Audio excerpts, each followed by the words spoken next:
Hey guys, Josh with Magnum Property Management here. Today's topic is, should I allow pets in my rental? It's a great question, so we put together a few key points for you to consider before accepting.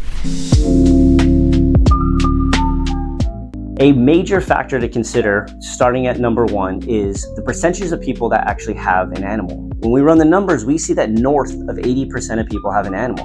That means if you say no, you're really only catering to that 20%. Not really ideal, especially in a low market. We highly encourage you that if it makes sense, absolutely open it up to animals, and then we'll look at some key factors like size or breed.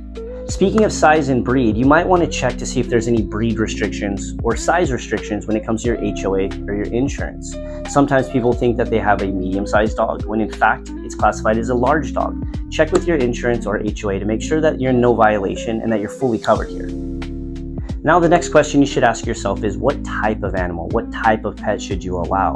Not everyone's going to want a big fish tank on the second story. What if it breaks? It could leak and it could cause damage. Maybe you don't want a chicken coop in the back. It could cause damage or be annoyance to your neighbors.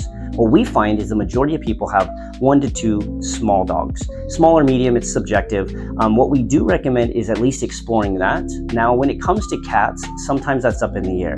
I'm a cat lover. I have a few cats myself, but they do tend to be a little bit more destructive, and they can definitely stink up a house if not taken care of. My last major point to discuss here today is the animal a service animal or is it an emotional support animal? Those are two different things. When it comes to emotional support or ESA, we're going to look at it. We're going to do a background check and make sure that it's actually covered under what an ESA is. Some think that just because they take their dog or cat or whatever animal into the store or into a restaurant, they're emotionally support. It is not what that is, and we can go into that a little bit deeper. When it comes to service animals, they do have to be certified, and we will check that. You cannot in California deny someone if they have an ESA or a support animal. Technically, they're not pets, they're occupants, and you're going to have to allow them to be in the home. Here at Magnum, we deal with this exact issue literally every single day.